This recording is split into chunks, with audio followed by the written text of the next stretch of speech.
family, and welcome back to my channel. My name is Wupe and I have a special guest with me today. My name is Moses Malaya and I'm glad to be here with you guys. So thank you everyone for joining. Wait, why do you have such a straight face?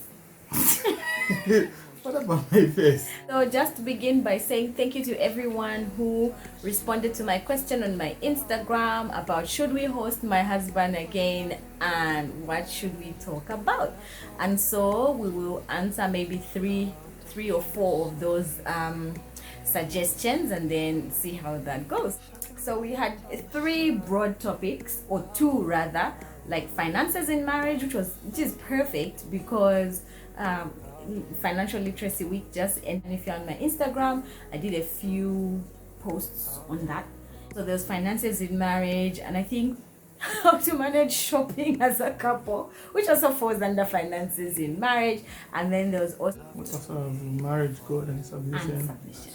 Yes. So babe, maybe just to get the ball rolling, if you could advise like a couple about to get married about finances, what would you tell them?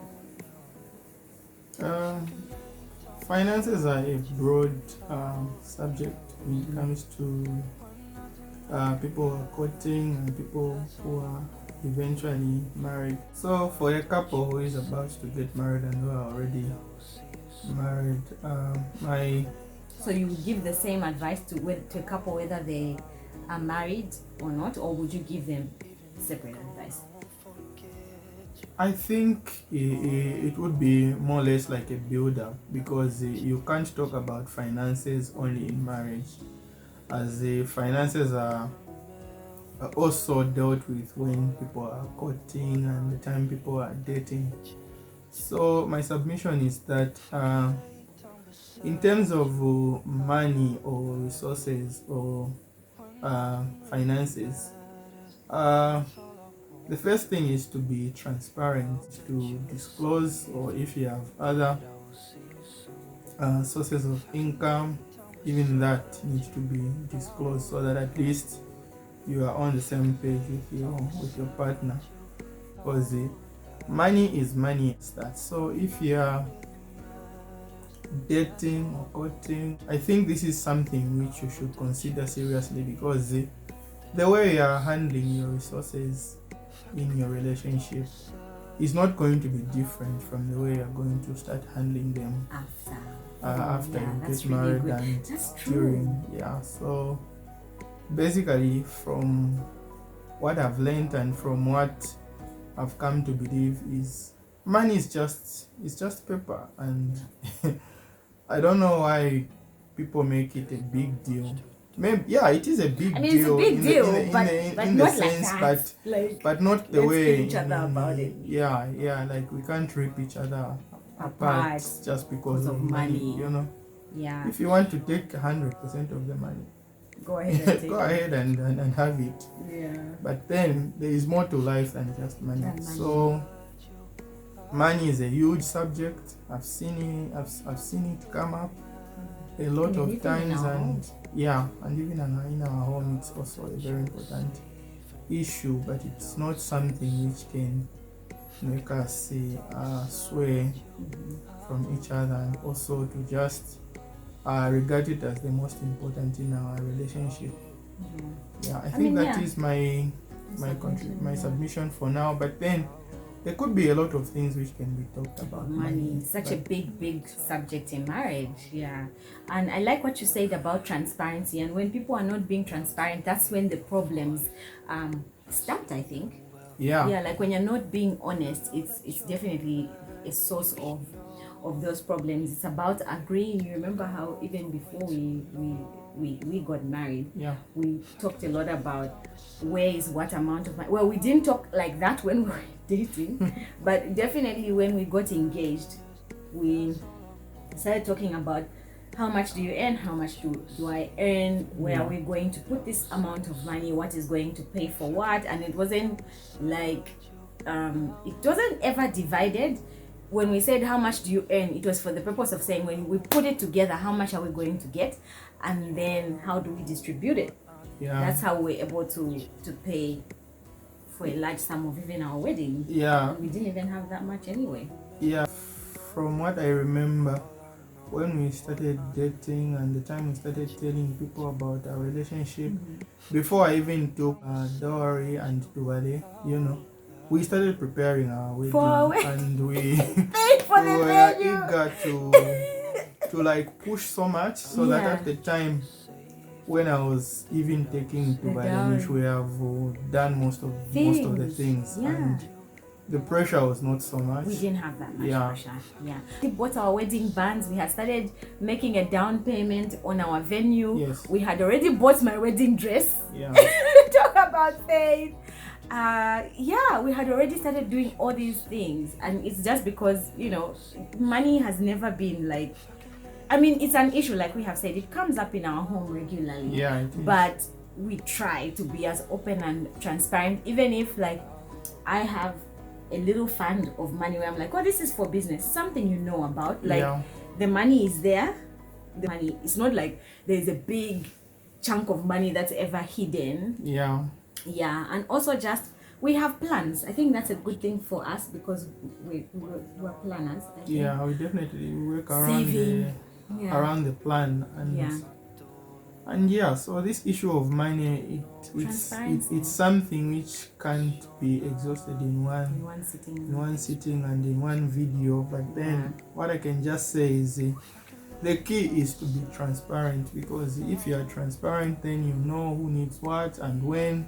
And even how you're going to work around your plan to even make some amends and things like that, so that you proceed to like channel the money where it is needed the most. I agree. Yeah. So basically that's what I can talk about money. There is more we can talk about money, and you'll be seeing this topic to be coming a little more often, and we'll be talking about it in a view, maybe money. We'll be mixing it, maybe money and relatives, money and the church, money, things like that. So and if there's any topics you're interested in, you could tell us which one we should start with. That's a really good. I never thought about that. Because when we just talk about money, like the way it is, for me, money is just paper. So that's what I can come out and tell you. Mindset. Even if we lose everything today, we have the skills to start over. Indeed. Yeah.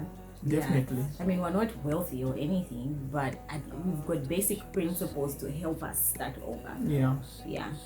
So that's a good one. Yeah. So basically, that's my thought and my take on resources and basically money. That is a good take. I like it. Thank you. Okay, so we'll go to the next one quickly. Should we do, and also shopping and whatever.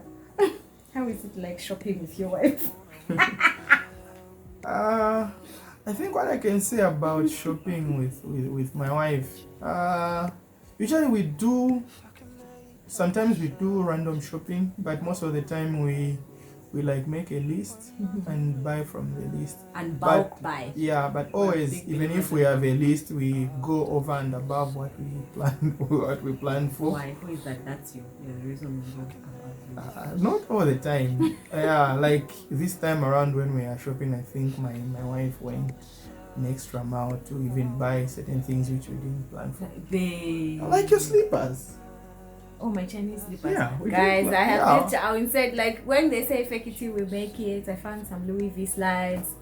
Yeah. But babe, that's not over and beyond. It was like but yeah, it's over and beyond because it's something we never anticipated, and you have a lot of slippers and things like that which you don't even.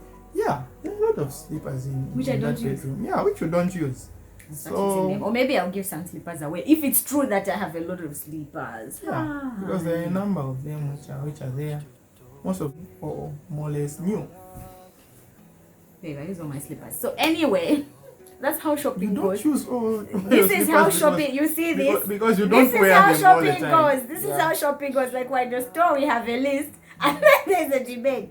That's not on the list. No, but this is on the list. Next time I'm not coming with you. Yeah, I think you shouldn't come with me. So that's how shopping goes. It's not easy. But I guess it's also another like subtopic under finances in the home. Yeah, And like knowing the margins you can exceed and not exceed, True. depending on the plan Yeah. that you have. So you don't buy slippers if you know they're going to punch a hole into your finances. You know what I mean? Yeah. But shopping doesn't go that great because we're always debating. Yeah, there's always an extra expense which comes about when we're shopping, which maybe one of us is not going to. I'm glad it's not always me. Yeah, so it's always one or the other. So basically, that's how it goes when we're shopping. Yeah, because but it hasn't been something which we fight about or things like that. We can just. But we definitely have like issues when we go shopping together. It's not a perfect romantic thing for us though. Yeah. It's not like a thing would say, oh, let's spend quality time and go shopping. Yeah. No. Yeah, but we usually shop together. But we usually shop most together of the time. anyway. Yeah. As often as we can, we do that. So quickly moving on to the last one, which is in 3, which was marriage. God, marriage and submission. Yeah. So what if you could give advice to a single about these 3 subjects, about God, love, and submission? What would you? I think God should be the center. You know, and basically, I just think that God is the ultimate goal of everything. You know, so God should be the center. God should be the center of your marriage. And before you submit, if you submit to God, before you submit to your husband, you should first of all submit to God, and submission is not going to be a big issue. You know, the reason why I found that most women fail to submit to their husbands is that they look at the husband to be the one they are submitting to, but ultimately the person whom you are submitting to is basically God. And with time, you're going to find joy in doing that, because submission is actually the key also to having a wonderful marriage where you lessen certain problems and certain squabbles and things like that. But my conclusion to that is just God should be the center. God should be the center of your marriage, in that whatever things you want to do in your marriage, you should put God first. Something Pastor Mildred said in one of her teachings about the quality. The quality of a marriage depends on the quality of the people involved.